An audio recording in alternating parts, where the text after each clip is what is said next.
Hey, fianaravatsika rehetra ka anafy izay tonga sondray eto ampetsy anio isika dia resaka firaisana ara-nofo. Tonga dia tamanana janona daholo vonaino an'ilay mot-clé. Fa tena marina resaka momba an'izay isika androany. Io zany efa hitako eto sahady ry tonga lavitra mpianakavy sy tanakavanana tonga dia teny indray hoe motro mampirisika ny ankizy anao firaisana ara-nofo ty horonan-tsary ty fa tsy mety amin'ny sotoavana malagasy tsy mety amin'ny fotom-pitana malagasy mihitsy miresaka an'izany. Satria anaty sotoavana sy ny kolontsaina malagasy mantsy be voky ianao 12 taona tsy manambady tsy navita fianarana tsy manana baka tsy manana asa mbola mipetraka amin'ny ray aman-dreny mitrongo voahomana zay sotoavana malagasy tsinona noho ny hoe miresaka mazava amin'ny tanora sy ny ankizy hoe rehefa mikatramokatrama rehefa misy balita sy peta fampitapo dia tsy fafinaretana fotsiny ihany no azo fa zazakely ihany koa tsy nivoaka re koa nefa sady mamindra aretina ny firaisana ara-nofo tsy voaro ny ray aman-dreny tompoko ny sasany tsy haiko aloha ny ray aman-dreny fa ny anahy ray aman-dreny dia nampianatra na hoe bien sûr tsy hampianatra hoe nampona ohatrao ty dia atsofoka ty tsy izay mihitsy koa fa nampianatra hoe misy zanatra hoe tonga fotoana vehivavy ianao rehefa manao an'izao ianao dia mahabevoka etsetsetsetsetsetra azonareo dia mila resana an'izany ny ankizy ankehitriny satria za mahita hoe be dia be loatra le tabou ao Madagasikara dia tsy resana mazava ny firaisana ara-nofo sy ny vokany. Misy vokatsoa ny firaisana ara-nofo bien sûr zazakely tsara zany atao hoe zavatra soa foana zany. Misy koa voka-dratsiny dia ny aretina. Azo lazaina hoe voka-dratsiny koa ny voka tsy nirina. Raha ohatra tsy nirina tsy nanantena an'izany izy azo lazaina hoe voka-dratsiny. Atao contre anaty fonoteny mihitsy ilay za resaka. Ka tiako tenena zany hoe ny tsy firesahana momba firaisana ara-nofo amin'ny tanora voamay voamay manosika anazy karokaroka ilay izy. Tadidrio fa ny ankizy ankehitriny dia manana accessibilité kokoa amin'ny resaka fijerena film mamoa fady noho isika tamin'izany fotoana izany. Ray aman-dreny tamin'izany mbola mila mandeha miloha hoe VHS ary amin'anina ry nenay mbola mila vidy CD fa mety an'izany hoe CD pornographique zany zany fa tsy haiko bref fa ny ankizy amin'izao tompoko vidy 500 izy mampiditra méga izy tape fotsiny hoe tsy teneniko le site tonga dia mipoitra eo izy maimaimpona tsisy misava ny taonany akory dia manana accessibilité izy amin'ny resaka fijerena porno. Dia amin'ny mahatanora anazy mbola en plein puberté izy mbola mihetsiketsika daholo ny hormone sy rehetrarehetra ny resaka organes génitaux rehetrarehetra. Ao anatin'izany koa fiakaran'ny filana marina fa rehefa dolantsety izany ianao dia miakatra ny filanao, miakatra ny curiosité fisainana tia karokaroka mahita pornographie izy boum lasa. Tsy mahafantatra akory ny vokatry ny firaisana ara-nofo iny na manisa andro na fampiasana kapoty dia tsy hain'ny tanora ankehitriny ka rariny sitsiny raha hoe be dia be ny tany ankizy miala an-tsekoly amin'izao fikarohana tamin'ity taona 2022 toy izany hoe niakatra be ny tany ankizy any amin'ny collège tsy lycée akory fa collège niala an-dakilasy satria be voka. Ka noho izany mampirisika antsika ray aman-dreny hoe resao ny ankizy rehefa manomboka le bebe hoe misy an'izao ampafantaro azy tsy mampirisika azy ianao akory hoe andany fa ampianary fotsiny ampafantaro anazy zay tompoko dia nahazo tena za mihitsy rehefa tsy mahay dia aza manao dia tena natahotra ny ororo ohatrany rehefa tsy mahay za tsy mahay aza za tsy hanao an'izany.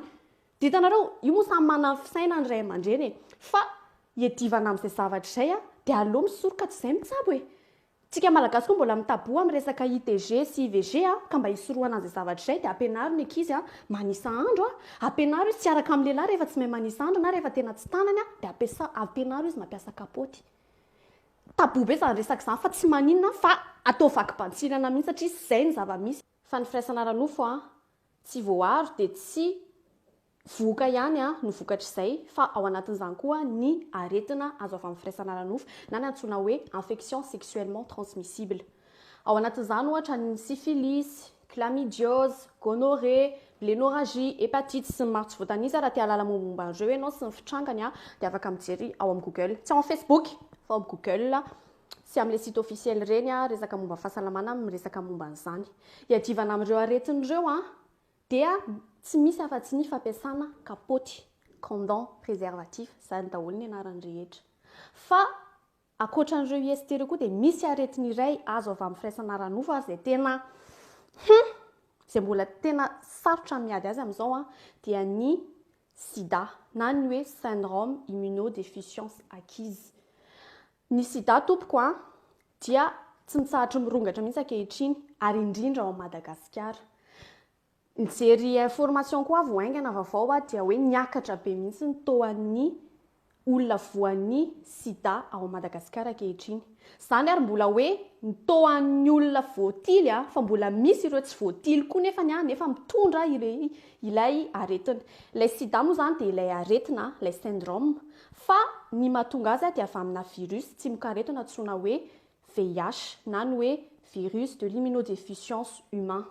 Ny VIH sida moa zany dia mifindra amin'ny alalan'ny rà, ny firaisana ara-nofo sy ny voga. Ny voga tiako lazaina ohatra hoe sanatry voa ilay reny dia afaka mamindra amin'ny zanany ao an-kibo. Ny sida koa dia tadidio fa tsy mifindra amin'ny alalan'ny piti-drora, tsy mifindra amin'ny alalan'ny moka koa izy na dia hoe moka ary mandeha makare, tsy mifindra amin'ny alalan'izay izy fa tonga dia contact sang humain ihany ny sida. Ny tena ataon'io tsy mikaretina io dia ny attaquer ny système immunitaire antsika olombelona na ny hery fiarovana. Rehefa tena tsy mahavita miady amin'ny aretina intsony ny vatanao dia eo amin'izay ianao hoe na hoe aretina tsy tokony hahafaty dia hahafaty anao.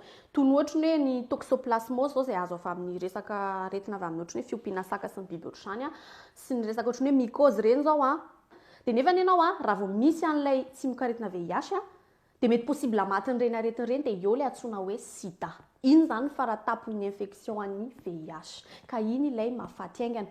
Ka dia izay indrindra ny antony oronantsika zao hoe niakatra be mihitsy ny tahan'ny olona voan'ny sida ao Madagasikara satria tsisy fanentanana intsony mahakasika ny fiarovana amin'io aretina io. Taloha raha tadidinareo mbola nisy ilay fanentanana sy fampianarana hoe ny sida dia mifindra amin'ny alalan'ny seringy, ny hareza nataon'ny Francis Turbolis tamin'izany.